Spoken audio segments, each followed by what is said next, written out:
parents. For those of you who could not attend our meeting last night, I wanted to go ahead and put a quick video together from the presentation that I gave to the parents who did come. I feel like this might be an easier way than typing everything out in a long email. So thank you for taking time to watch this.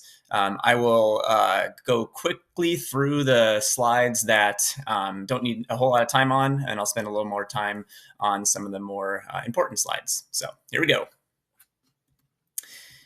All right, so I'm Coach Liebrand, Chris Liebrand. Just highlight a couple things here. I was a Park Hill South student, graduated back in 2007, ran track and field for Park Hill South as well as into college for Lewis University.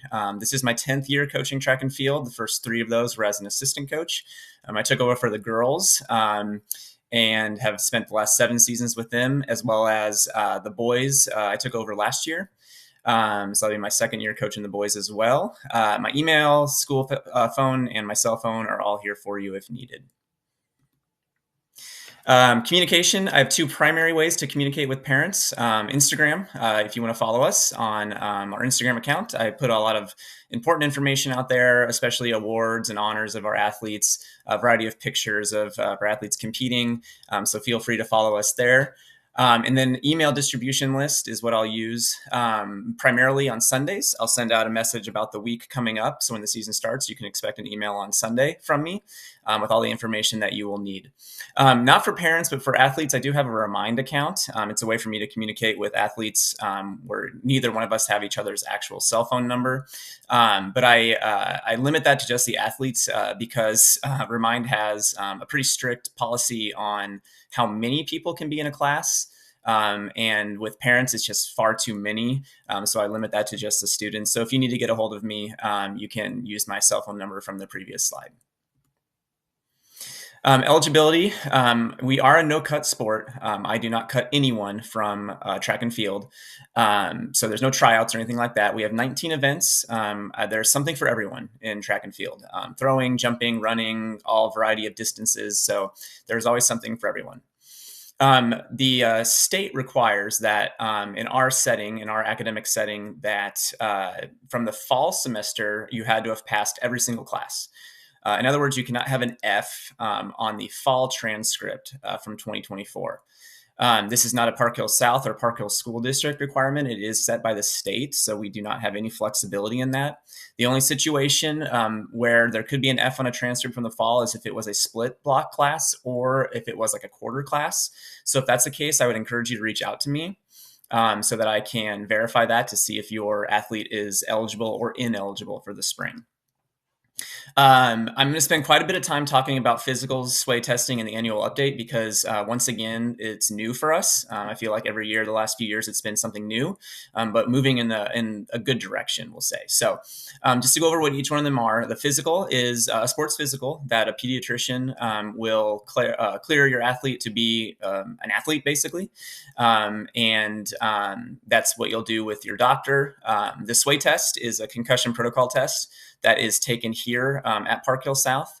And that will happen next week, which today is the 20th. So next week, meaning the 24th through the 28th of February.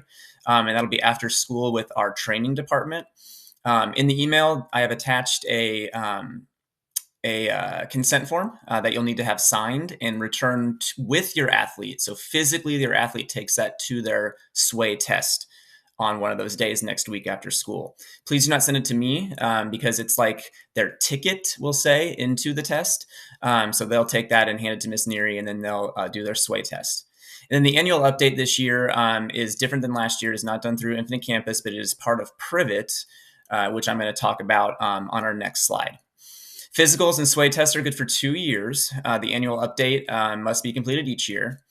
And if you have any questions about whether or not your athlete is good to go on any of these things, just email myself or Mrs. Neary. Either one of us can get those answers to you.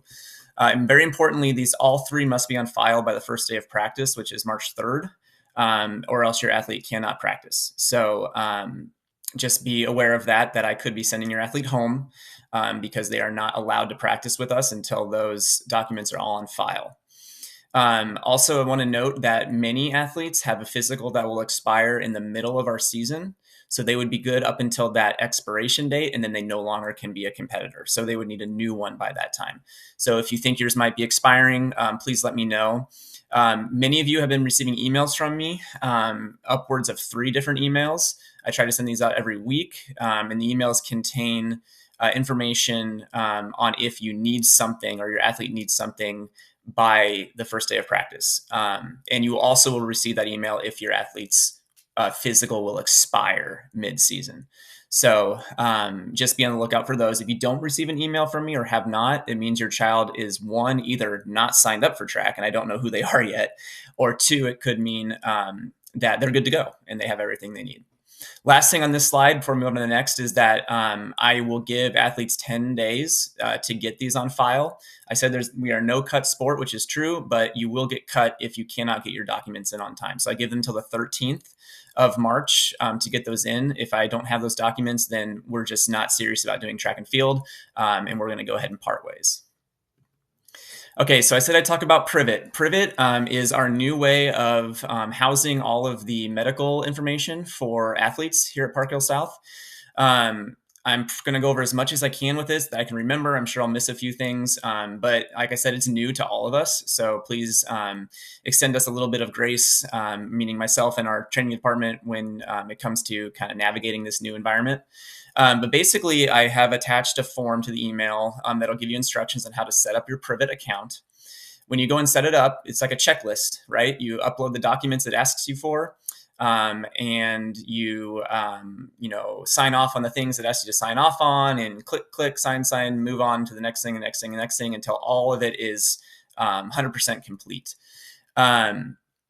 So you can go on and try that out. One important thing I want to mention is that you do need to indicate that your athlete is part of track and field. There'll be an option somewhere to select the sport. And the reason why that's important is because I cannot search athletes. I can only see the athletes that have said they're doing track and field. So if they haven't done that, or let's say they did another sport in the fall or winter, like they did, volleyball or wrestling or something, and they have everything good on Privet, well, you need to go back on and click that you are doing track and field. The other important thing is those of you who know you have a physical, like you got a physical for your athlete last year and you know it's good for 2 years, and you're like, well, what do I do? Because I don't have the physical to upload, but we have it on file. Well, I've been told that there is a way to indicate that on Privet. I cannot see it on my end. Like I couldn't just show you, on my screen because I don't have a child that's doing Privet. But there's like a button or a checkbox or something that says, I have one on file, click here and save. And then Mrs. Neary can go back on her end and verify that we do have it. So just know that you don't have to go out and get a new one if you know you have one on file. Just click that button, and then if it's incorrect, then we'll let you know that you do need one. Like I said, those will be uploaded Sway. The form is taken to Mrs. Neary in the training department. The test will be completed right there and then there, and there's nothing else you need to do after that. And then that annual update is kind of built into the Privet platform. So again, please be patient with us as we kind of get through this. The most difficult part of my season is verifying, as I said last night in our meeting, we currently have 209 athletes signed up for track and field. So it's a pretty daunting task. But we'll make it work. So if you have any questions about this, please always reach out. All right, mission statement. I'm just going to pause here for a moment and let you read that. You can pause your screen if you'd like. All right, our assistant coaches. We are blessed with 14 coaches. 13 of them are my assistants. You can see them here. I'm not going to go through each one, but I'll highlight our new coaches. So first is Brent Saving. Brent Saving is a teacher here at Park Hill South. He has coached CrossFit in the past and is one of our girls wrestling coaches, and he'll be helping out with sprints this year. Tom Haug is going to be our new high jump coach. He comes to us pretty fresh out of Washburn University as a high jumper, so glad to have him on. And then Roosevelt, Coach Rosie Gibson, shot put, is joining us this year, one of our football coaches, and glad to have these new 3 additions joining us. All right, so practice schedule. We're going to practice every Monday through Friday, 3:35 to 5 in the afternoon. We will stop at 5 o'clock. I do not let our coaches go beyond that. I do value time with family and homework and all of that. So know that if you are picking up your child, 5 o'clock will be when they'll be ready. We are going to be here no matter what. So every athlete is expected to be here each day on time.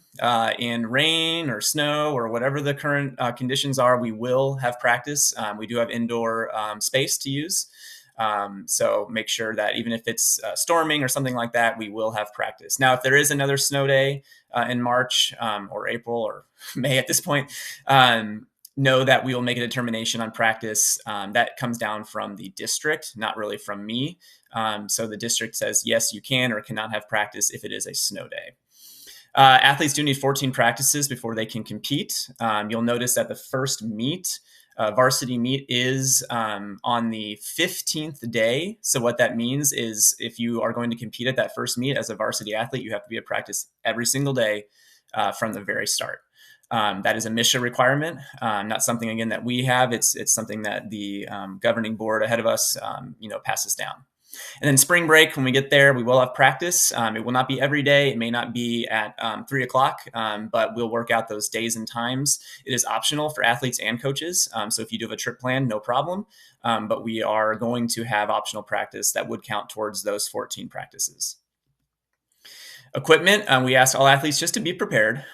So obviously running shoes, appropriate shirts and pants, because it is going to be a long winter. Make sure that your athletes are coming with clothes for winter. We typically go outside if it's 45 or above, which is still pretty chilly. So they need to have the appropriate clothing. I want to stop really quick and talk about shoes. They need to have running shoes. We're not going to accept them if they come in slides or Crocs or something like that, because that is actually dangerous to them and to the others around them to be trying to, compete in a high level sport in those. So we will send them home until they can get those. If you have trouble getting any of these items, please let me know. My wife is a social worker at Park Hill South, so we can help provide those to them if needed. We will provide a uniform top and a warm-up top, and then I'll provide shorts by request. So if you have an athlete who does need shorts, they can ask for those. I'll provide those to them. Not required, but helpful. Shoes that are appropriate for their event. So spikes or throwing shoes. It's those of you who have been around, you kind of know the deal. But if you're new, I would wait a few weeks before getting those, because we don't know yet what your athlete is going to do. And I'd hate for them to go out and buy a sprinter spike. And then they actually compete in a distance race, and they're not going to want to wear the sprinter spike, because there's a difference between an athlete who runs 100 versus the 2 mile and what that spike looks like. And feels like, for that matter. So make sure we wait a little bit of time before we get those, but they are not required. You can run in tennis shoes. You can always compete in tennis shoes as long as they lace up and are, safe.